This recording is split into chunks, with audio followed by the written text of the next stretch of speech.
सुप्रभात बच्चों। आशा करती हूँ कि आप सब स्वस्थ व अच्छे होंगे।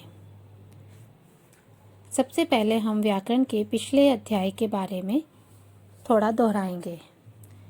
पिछले पाठ में हमने भाषा, लिपि और व्याकरण पढ़ा था। उसमें हमने भाषा के दो रूप जाने थे, मौखिक और लिखित।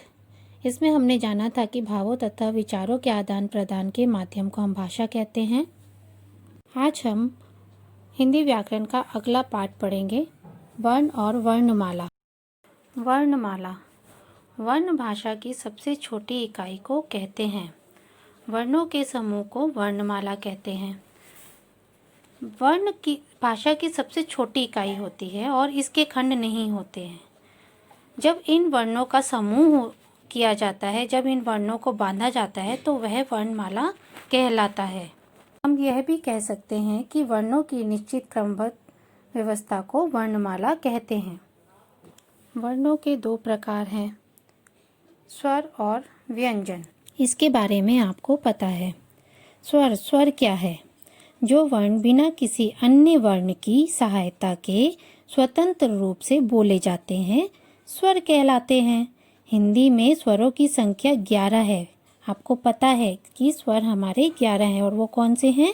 अ, आ, ई, उ, री, ए, ऐ, ओ, औ।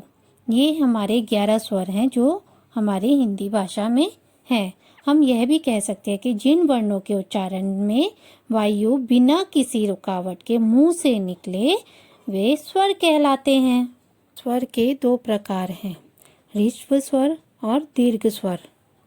ह्रस्व स्वर जिन स्वरों के उच्चारण में सबसे कम समय लगता है वे ह्रस्व स्वर कहलाते हैं।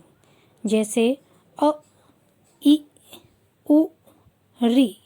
ये सभी ह्रस्व स्वर की श्रेणी में आते हैं। हम यह भी कह सकते हैं कि जिन स्वरों के उच्चारण में बहुत कम समय लगता है उन्हें हम ह्रस्व स्वर कहते हैं। इन्हें हम मूल स्वर भी कहते हैं। दीर्घ स्वर जिन स्वरों के उच्चारण में ह्रस्व स्वर से दुगना समय लगता है उन्हें दीर्घ स्वर कहते हैं।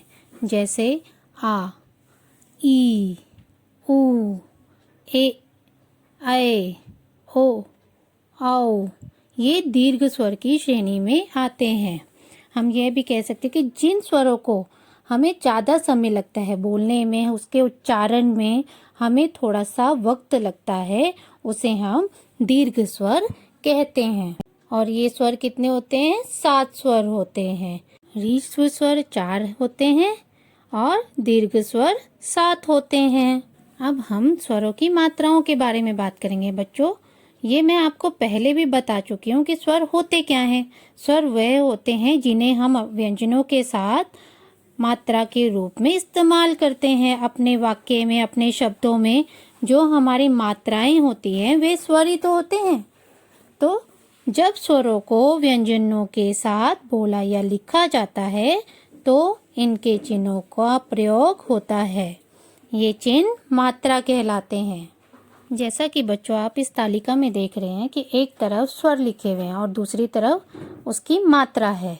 मात्रा वह जो हम अपने व्यंजनों के साथ अपने वाक्य व अपने शब्दों में इस्तेमाल करते हैं, लिखते हैं, बोलते हैं। व्यंजन व्यंजन क्या है? जिन वर्णों का उच्चारण स्वर की सहायता से होता है वे व्यंजन कहलाते हैं।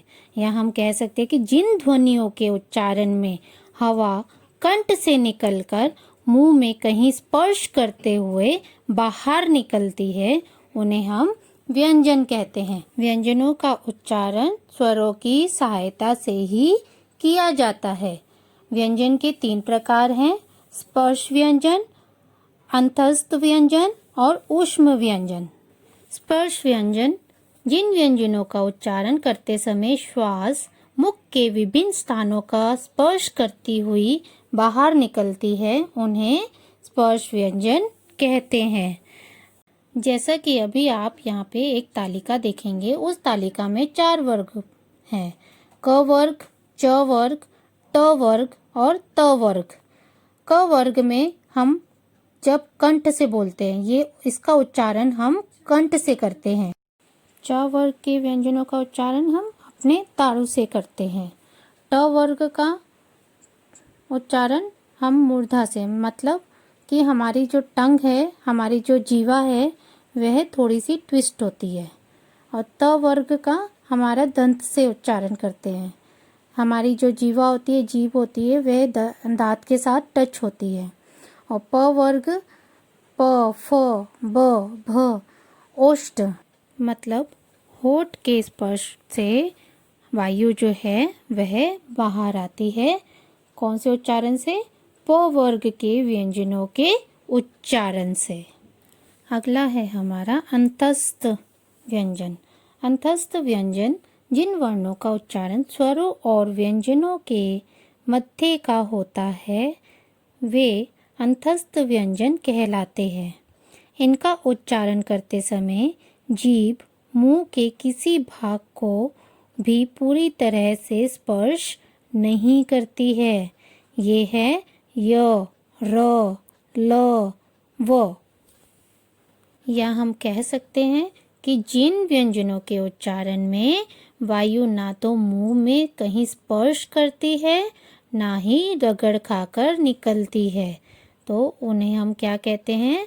अंतस्थ व्यंजन कहते हैं। और ये 4 व्यंजन कौन से हैं? य, र, ल, व। अगला है हमारा ऊष्म व्यंजन।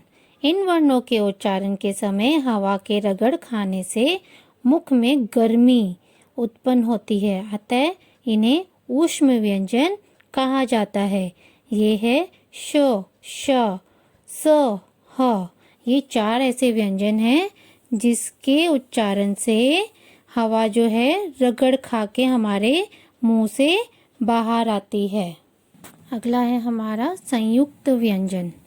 2 भिन्न व्यंजनों के योग से बने वर्ण संयुक्त व्यंजन कहलाते हैं। जैसे आपको दिया है क्षत्रिय का श जो है 2 व्यंजनों के मेल से बना है, क जमा श, तो वो क्या बन गया? क्षत्रिय का श।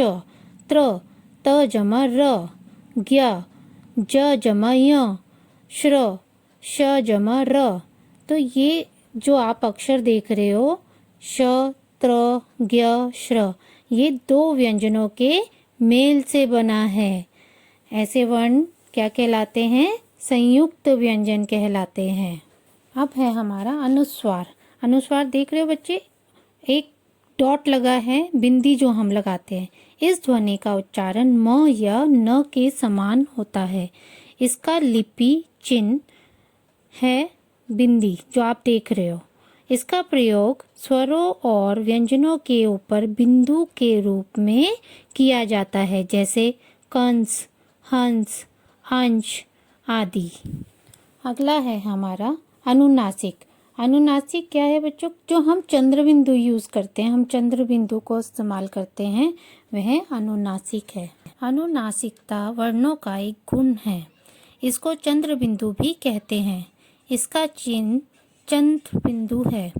इसका प्रयोग स्वरों और व्यंजनों के ऊपर किया जाता है, जैसे आँख, चांद, माँ, गांव, सांप आदि। अनुनासिक का उच्चारण नाक और मुंह से किया जाता है। अगला है हमारा विसर्ग। स्वर से परे जो 2 बिंदियां लगाई जाती है, वे विसर्ग कहलाती है। इसका उच्चारण केवल संस्कृत से आए कुछ तत्सम शब्दों के साथ ही किया जाता है, अतः प्राय, प्रातः आदि। इसका उच्चारण आधे ह के जैसा होता है। हम कह सकते हैं बच्चों कि विसर्ग का प्रयोग केवल तत्सम शब्दों में ही होता है। हिंदी में विसर्ग का प्रयोग बहुत कम शब्दों में होता है। अब है हमारा र व्यंजन के रूप। र ऐसा व्यंजन है जिसका अन्य व्यंजनों के साथ मेल होने पर उसका रूप बदल जाता है, और ये 3 प्रकार के होते हैं। यदि र स्वर रहित होता है तो यह अगले व्यंजन के सिर पर इस रूप में लगता है। इसे रेफ कहते हैं। जैसे ध जमा र जमा म, धर्म, क जमा र जमा म कर्म, प जमा र जमा व पर्व। दूसरा है हमारा, यदि र से पूर्व व्यंजन स्वर रहित हो तो र पूर्व व्यंजन के नीचे इस रूप में आता है। इसे पदेन कहते हैं। जैसे ग जमा र ग्र, भ जमा र भ्रम, क जमा र क्रम, तो ग्रह, भ्रम, क्रम। इन सब शब्द में हमने र का चिन्ह नीचे लगाया है। तीसरा है हमारा, ट तथा ड के साथ र नीचे इस रूप में लगाया जाता है। इसे भी पदेन कहते हैं। जैसे ट जमा र ट्र, ड जमा र ड्र, ट्रक, ट्राम, ड्रम, ड्रामा। अब है हमारा वर्ण विच्छेद। वर्ण विच्छेद करते समय व्यंजनों को अरहित रूप में लिखा जाता है। वर्ण विच्छेद का सही ज्ञान होने से शब्दकोश में शब्द ढूंढना आसान हो जाता है। जैसे समय, स जमा अ जमा म जमा अ जमा य जमा अ, समय। मानक, म जमा आ जमा न जमा अ जमा क जमा अ, मानक। नीतीश, न जमा ई जमा त जमा ई जमा श जमा अ। तो ये सब क्या है हमारे वर्ण विच्छेद। तो वर्ण विच्छेद का सही ज्ञान होने से हम क्या कर सकते हैं, शब्दों को, शब्दकोश से शब्द को हम आसानी से ढूंढ सकते हैं। अगला है हमारा हिंदी के विशेष व्यंजन, जिसे हम आगत ध्वनियाँ भी कहते हैं।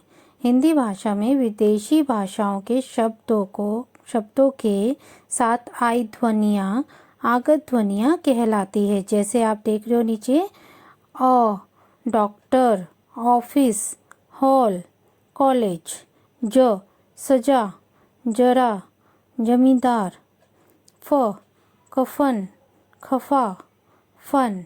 तो ये सब क्या है, हमारे आगत ध्वनियाँ हैं।